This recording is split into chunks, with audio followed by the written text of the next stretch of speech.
എല്ലാ കൂട്ടുകാർക്കും ഹൃദയം നിറഞ്ഞ ഓണാശംസകൾ നേർന്നുകൊണ്ട് മാമ്പഴത്തിന്റെ പുതിയ വീഡിയോയിലേക്ക് സ്വാഗതം. നമുക്ക് നേരെ സേതുവിന്റെ പല്ലവിയുടെ അടുത്ത ആഴ്ചയിലെ നല്ലൊരു പ്രൊമോ വിശേഷം കണ്ടാലോ.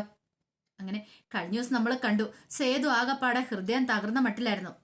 പല്ലവിക്ക് തന്നോട് ഇഷ്ടമില്ല എന്നുള്ള ഒരു തിരിച്ചറിവ് സേതുവിന്റെ മനസ്സിലുണ്ടാവുകയാണ്. അതറിഞ്ഞു കഴിഞ്ഞപ്പം സേതുവിന് സഹിക്കാൻ പറ്റിയില്ല. അങ്ങനെ സേതു മദ്യവെച്ച് നല്ല ലക്ക് കെട്ടാണ് പൊന്നുമടത്തിലേക്ക് വരുന്നത്. ഈ സമയം ടെക്സ്റ്റൈൽ ഷോപ്പിലെ കണക്കുകൾ അതൊക്കെ നോക്കിക്കൊണ്ട് ഋതു അവിടെ ഇരിപ്പുണ്ടായിരുന്നു. സേതുവിനെ പിടിച്ചുകൊണ്ട് ശ്രീഹരിയുടെ ആ പരവ് കണ്ടപ്പോൾ തന്നെ ഒട്ടും ഇഷ്ടപ്പെട്ടില്ല. ഇത് കേട്ടപ്പോൾ ഋതു പെട്ടെന്ന് അങ്ങോട്ട് വന്നിച്ചു. ഇത് എന്ത് പരിപാടിയാണോന്ന് ചോദിക്കുക. ഇത് കേട്ട് ശ്രീഹരി പറഞ്ഞു, അതെ സേതുവാണ് ഒരു ഇച്ചിരി ഫിറ്റ് ആയിപ്പോ എന്നോടെ. ഇതാണോ ഫിറ്റ്? നിനക്കൊക്കെ തോന്നുമ്പോൾ കുടിച്ചിട്ട് കയറി വരാനുള്ള വീടാണോ എന്ന് ചോദിക്കുക. ഇത് കേട്ടപ്പോൾ സേതു പറഞ്ഞു, ഇവിടെ ബോർഡൊന്നും വെച്ചിട്ടില്ല, കുടിച്ചിട്ട് കയറി വരാൻ പറ്റില്ലെന്നുള്ളേ. എന്റെ പെങ്ങളെ പണി നോക്കി പോകാൻ പറയണം. ഒരു കാര്യം ഞാൻ പറഞ്ഞേക്കാം, ഇവിടെ ഞങ്ങൾ പെണ്ണുങ്ങൾ മാത്രം താമസിക്കുന്ന വീടാ, ഇവിടെ വന്ന് ഇങ്ങനെ കുടിച്ചിട്ട് അലമുണ്ടാക്കാൻ പറ്റില്ലെന്ന് പറയാം.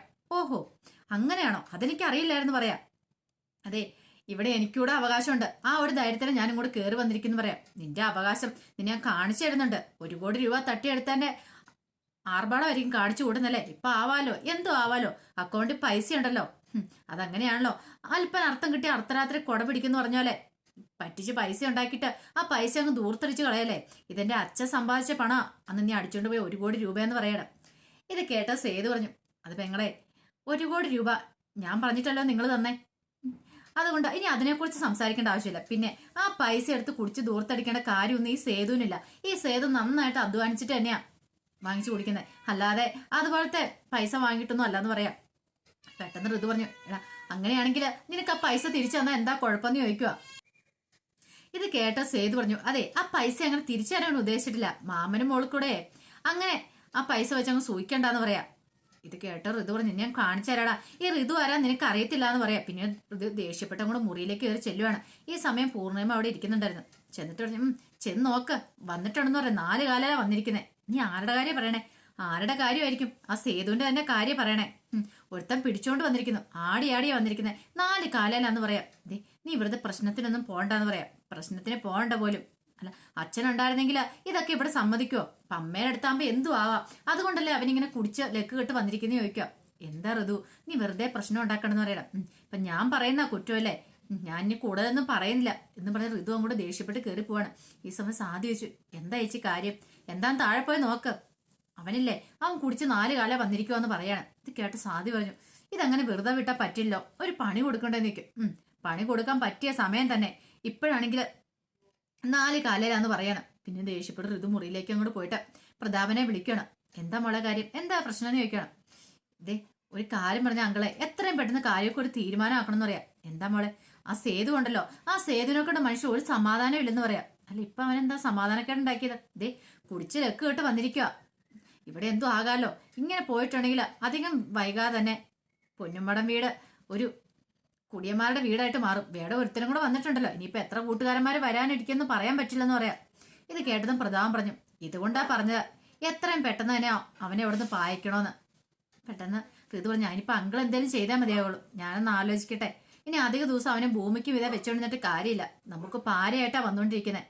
മോൾ ഒരു വാക്ക് പറഞ്ഞാൽ മതി, എന്ത് ചെയ്യണമെന്ന് എനിക്കറിയാന്ന് പറയാം. ഇത് കേട്ടൻ ഋതു പറഞ്ഞു, ഇനിയിപ്പോ ഒന്നും നോക്കണ്ട അങ്കിളെ, ഇനിയിപ്പോ എന്ത് വേണം ചെയ്തോ, പക്ഷെ ഒരു കാരണവശാലും അച്ഛവോ അമ്മയോ അതിനെക്കുറിച്ചൊന്നും അറിയാൻ പാടില്ലെന്ന് പറയാം. അതൊക്കെ ഞാൻ ഏറ്റു, എന്ത് വേണം ഞാൻ ചെയ്തോളാന്ന് പറയാം. അല്ലെങ്കിൽ തന്നെ അവനെ കൊണ്ട് പൊറുതിയില്ലായിരിക്കുക. ഇനിയിപ്പോ എന്ത് കാര്യങ്ങൾ നടക്കണേലും അവന്റെ ഒരു സൈൻ വേണമല്ലോ. അവന്റെ കാലിച്ചോട്ടി പോയി നമ്മളിങ്ങനെ ഒരു സൈനിന് വേണ്ടി നിൽക്കേണ്ടി വരും. അതിനേക്കാളും ഭേദം അവനെ അങ്ങ് തീർത്ത് കളഞ്ഞേക്കുന്നല്ലേന്ന് ചോദിക്കുക. അത് ശരിയാന്ന് പറയാണ്. ഈ സമയം പല്ലവി വല്ലാത്ത സങ്കടത്തിലായിരുന്നു. സേതുവിനെ വിളിച്ചിട്ടാണെങ്കിൽ ഫോണും എടുക്കുന്നില്ല. ഈ സേതുവാണ് ഇത് എന്ത് പറ്റി ഫോൺ എടുക്കാത്തെ? ഇനിയിപ്പം തന്നോട് വല്ല ദേഷ്യവും മറ്റോ ഉണ്ടോ? അങ്ങനെ വരാൻ വഴിയില്ല. ദേഷ്യപ്പെടണ താനൊന്നും പറഞ്ഞിട്ടൊന്നുമില്ലോ. അങ്ങനെ ഒരു ചിന്തയായിരുന്നു. അങ്ങനെ പിറ്റേ ദിവസം നേരം വെളുത്തിയപ്പോ സേതുവിനെ വിളിച്ചിട്ട് കിട്ടാഞ്ഞിട്ട് ശ്രീഹരിനെ വിളിക്കുവാണ് പല്ലവി. വിളിച്ചിട്ട് ചോദിച്ചു, അല്ല സേതുവേണ്ണനില്ലേന്ന് ചോദിക്കുകയാണ്. സേതുവേണ്ണുണ്ട്, എഴുന്നേറ്റില്ലെന്ന് പറഞ്ഞാൽ അതെന്താ ഇത്ര താമസിച്ച? ഇന്നലെ നല്ല ഫിറ്റായിരുന്നു പറയാം. നന്നായിട്ട് മദ്യപിച്ച, അതെന്ത് പറ്റി? ഒന്നും പറയണ്ട, എന്ത് പറയാനാ, പ്രത്യേകിച്ച് പറഞ്ഞിട്ടൊന്നും കാര്യമില്ലെന്ന് പറയാം. ശ്രീഹരിക്ക് തോന്നി ആ പ്രണയത്തെക്കുറിച്ച് തുറന്നു പറഞ്ഞാലോ. വേണ്ട, ഇനിയിപ്പോ പറഞ്ഞിട്ടുണ്ടെങ്കിൽ പല്ലവി ചേച്ചിക്ക് ഇനിയിപ്പോ എന്ത് വിചാരിക്കും? വെറുതെ പല്ലവി ചേച്ചിയുടെ ഉള്ളിൽ സേതുവേണ്ണനോട് ഇഷ്ടമില്ലെങ്കിൽ അത് പ്രശ്നമാവൂലോ. പിന്നീട് പല്ലവി പറഞ്ഞു, അതെ സേതുവേണ്ണൻ എഴുന്നേറ്റ് കഴിയുമ്പോൾ എന്നെ ഒന്ന് വിളിക്കാൻ പറയണമെന്ന് പറയാം. ശരിയെന്ന് പറയാണ്. ഈ സമയം ഓണം ഒക്കെ അല്ലേന്ന് ഓർത്തോണ്ട് രാവിലെ തന്നെ എഴുന്നേറ്റ് വീട്ടിലെ ജോലികളൊക്കെ ശോഭ ചെയ്യുവാണ്. അപ്പൊ നോക്കിയപ്പോഴും പല്ലവി ഇങ്ങനെ അനങ്ങാതെ അവിടെ ഇരിക്കുന്നുണ്ട്. ഇടയ്ക്ക് വന്നിട്ട് ചോദിച്ചു, നീ എന്താ മോളെ ഇങ്ങനെ ഇരിക്കുന്നത്? എഴുന്നേറ്റ് വാ, അമ്മേനെ ഒന്ന് സഹായിക്കാൻ പറയണം. പല്ലവി ഒന്നും മിണ്ടിയില്ല. എന്തെങ്കിലും പ്രശ്നമുണ്ടോ? ഒന്നുമില്ല അമ്മേന്ന് പറയണം. എനിക്ക് മനസ്സിലായി, മോളുടെ മനസ്സിന്റെ വിഷമം എനിക്ക് മനസ്സിലാക്കാൻ പറ്റുന്നുണ്ട്. അന്ന് സാരമില്ല, പോട്ടെ മോളെ, നിനക്ക് എത്രയും പെടുന്ന നല്ലൊരു വിവാഹം ഈ അമ്മ കൊണ്ടുതരുമെന്ന് പറയാം.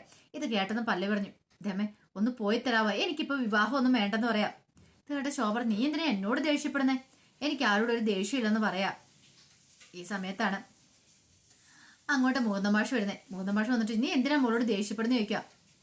എന്റെ മാഷേ, ഞാൻ അവളോടല്ല ദേഷ്യപ്പെട്ടെ, അവൾ എന്നോടാ ദേഷ്യപ്പെടുന്നെന്ന് പറയണേ. എന്താ മോളെ, നിനക്ക് എന്ത് പറ്റിയെന്ന് ചോദിക്കുക. ഒന്നുമില്ല അച്ഛാന്ന് പറയാ. പിന്നെ നിന്റെ മുഖം എന്താ വല്ലായിരിക്കണേ? നല്ലൊരു ഓണമായിട്ട് അടിച്ചു പൊളിക്കുന്ന സമയത്ത് ഇങ്ങനെ മുഖം വെറുപ്പിച്ചിരുന്നിട്ട് കാര്യമുണ്ടോ? മോൾ ഇങ്ങോട്ട് എഴുന്നേറ്റ് വന്നേന്ന് പറയാണ്. അങ്ങനെ പല്ലവിയുടെ കയ്യെ പിടിച്ച് എഴുന്നേപ്പിച്ച് അങ്ങോട്ട് കൊണ്ടുപോകണം. വന്നേ, പൂക്കളമൊക്കെ ഒരുക്കണ്ടേ? എല്ലാ വർഷം നീ ആയിരുന്നില്ല എല്ലാത്തിനും മുൻപന്തിയിൽ നിന്നേ. ഈ സമയം പാറും കൂടെ അങ്ങോട്ട് വന്നു. ചേച്ചി ഇങ്ങോട്ട് വാ, നമുക്ക് പൂക്കളമൊക്കെ ഒരുക്കാന്ന് പറയണം. പിന്നീട് പല്ലവി പോയി കുളിച്ചിട്ടൊക്കെ വരുവാണ്. അങ്ങനെ കുളിച്ചിട്ടൊക്കെ വന്ന് ഡ്രസ്സൊക്കെ മാറി ആ പാറു അവരെല്ലാം കൂടെ കൂടി പൂക്കളമൊക്കെ ഒരുക്കി അങ്ങനെ സദ്യയൊക്കെ ഒരുക്കുവാണ്. സദ്യയൊക്കെ ഒരുക്കി കഴിക്കാറായി കഴിഞ്ഞപ്പോഴത്തേനും പെട്ടെന്ന് തന്നെ പല്ലവി സേതുവിനെ കുറിച്ചുള്ള ഓർമ്മകൾ വന്നു. ഒരുപക്ഷെ സേതുവേട്ടൻ ആഹാരം കഴിച്ചിട്ടുണ്ടായിരിക്കുമോ? അങ്ങനെ വിചാരിച്ച് പല്ലവി എന്ത് ചെയ്യാണ്, കഴിച്ചു കഴിഞ്ഞ ഉടനെ അമ്മയോട് പറഞ്ഞ് കുറച്ച് ഫുഡൊക്കെ പാക്ക് ചെയ്യുകയാണ് സേതുവേട്ടന് കൊടുക്കാനാന്ന് പറഞ്ഞ്.